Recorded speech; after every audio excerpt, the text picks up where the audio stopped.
spoke about personality. What do you think sells the most on YouTube with personality? Aside from a quote unquote authenticity, I say that in quotations because you do kind of have to ham yourself up when you're live streaming. Because I was really reflecting on it, and it's just like when it comes to live streaming, you kind of realize how awkward that Loki is because when we're talking about let's plays or whatever, you had to talk to yourself. You had to vocally talk to yourself out loud, and that's low-key kind of awkward. But you had the ability to edit and stuff to make it more interesting experience. But with live streaming, you have to be vocal every 24 second, every second. And you don't have any abilities to edit during the time that you are live streaming, unless you have some crazy editing abilities you can do at the time and the moment. So the question you're asking is about like how personality impacts everything, correct? Yeah. Like how does that? Yeah, because you see that even a horrible personality can make it off the internet, so it's just like. So I think that again comes from self-reflection and understanding yourself as a person. Because I think it's just like, do I have, like, be really real with yourself. Like, do I have the personality that like people, that's performative, that people want to see? And this can come in many ways. You know, this could be applicable to theater or film or television. Like, say you want to become an actor. You know, acting's a talent. Like, sure, you can train, but like, you'll never be as good as someone that has the natural instinct that also did a little bit more training. But that doesn't mean you don't necessarily have to pursue this, right? Like, say you're like really interested in YouTube and have like a really huge hobby that's like you're really into. You're like, my purpose in life is going into this hobby and like educating people or talking about it. You know, I think you'd have to understand that, like, okay, like maybe I'm not good on camera, maybe I'm kind of awkward, maybe this makes me uncomfortable. Then that's up to you to understand, like, okay, maybe I should pivot, maybe I should maybe doing this, like maybe I'm like really into Mario, right? And I start streaming, I start making like highlights. I'm a big fan of Don Schneck and I want to do things like him, but it's like, oh, maybe my charisma doesn't show on camera. Maybe I'm just not like that funny, you know, like that could be time for you to understand, like, okay, but like I do have all this knowledge. Maybe I could just make fact videos, you know, and make it more like video essay, not show my face, you know, make it very scripted and like offer my knowledge without giving that much personality. I don't think personality matters that much unless it depends on what you want to do and how you present yourself. You know, I think obviously if you're a live streamer, it matters a lot because that's all that's really being presented.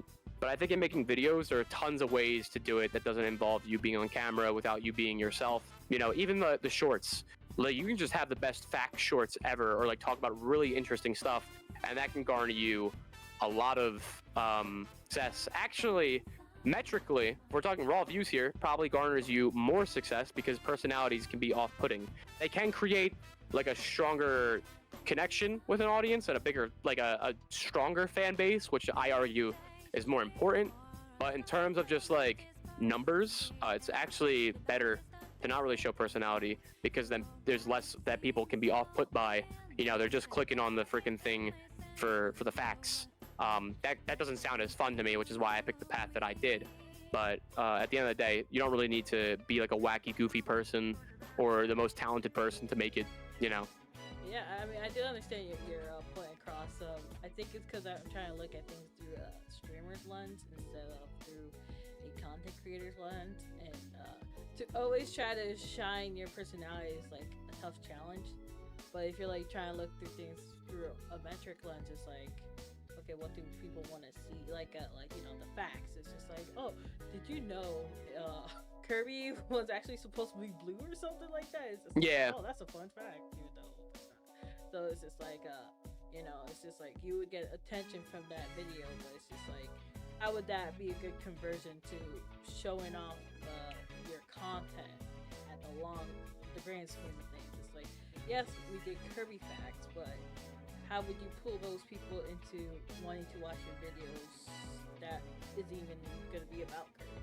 That's the main question. I think that's I mean, for me, it was my. I think it's my personality. Again, that's only an inference. I can't really, or a theory rather, because I can't really like. There's no data that says that. I don't even know if there is much crossover. I think there is because when my shorts do better, I do get like better residual views on video. I think there's just naturally more eyes on your stuff. Oh, that's another thing too. I think just real quick to circle back to a previous question, like are shorts still good to do? I think if you're starting off, yes, because like they're gonna do better and they'll just put more eyes on your stuff. Like it doesn't hurt. You know, it only takes like an hour. Like for me, it took me like an hour or two to make a short, a 1 minute short. You know, I would have to type it up, do research for a little bit, which isn't that much because the topic would be really easily like a lot of it would just be like a Wikipedia article for me. I'm like, oh, this is interesting. I didn't know this. I can talk about this and make a joke about it. And then the edits should come really fast. It's only a minute, you know. But I digress. That's why I think like people should do shorts is because there's not much that gets lost if it fails. You know, people are afraid of failure. Do the shorts need to have edits in them to be successful?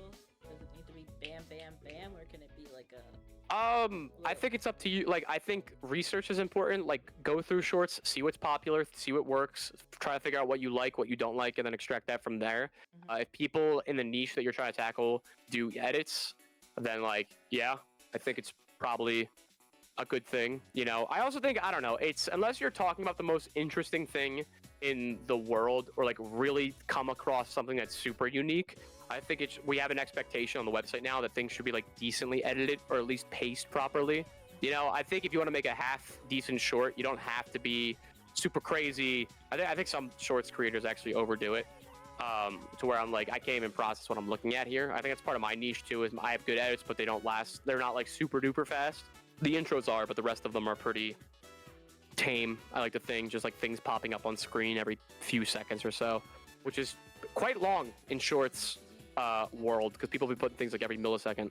But yeah, unless we're talking about like the most like you just broke ground and created this whole new way of thinking or talking about something, then I would say like, yeah, they probably should have like edits, at least like the subtitles. I don't do them because they're annoying, but you know, at least have something that like jingles the keys for the people watching. Jingle. Oh my gosh. And then, so going back to the question I was initially prompted with in terms of like taking shorts people and move them over to the longer form stuff, I think it's just trying to have like a nice equivalent thing going, you know? I think of the creators Double Slap. They do Pokemon stuff.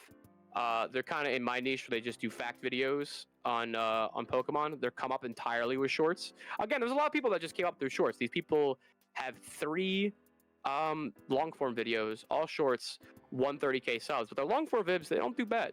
They do not do bad whatever, because their longer form videos are the same things they kind of talk like. It's something that they're like, oh, this could be a short, but we have so much information, you know, why not just make it a bigger video? And they're succeeding. Obviously it's not to the same extent, but it worked on me. I watched it, I gave it a like, I was like, this is cool, like, good for you, you know? So I think the best way of doing it is to try to like make a short, think about what you like about it, and then make the video kind of just like a longer version of that. Again, I think for me it's a little weird because I got big when the iron was hot, and so I can kind of just like, again, once you're big enough, you can kind of do whatever you want in some capacity.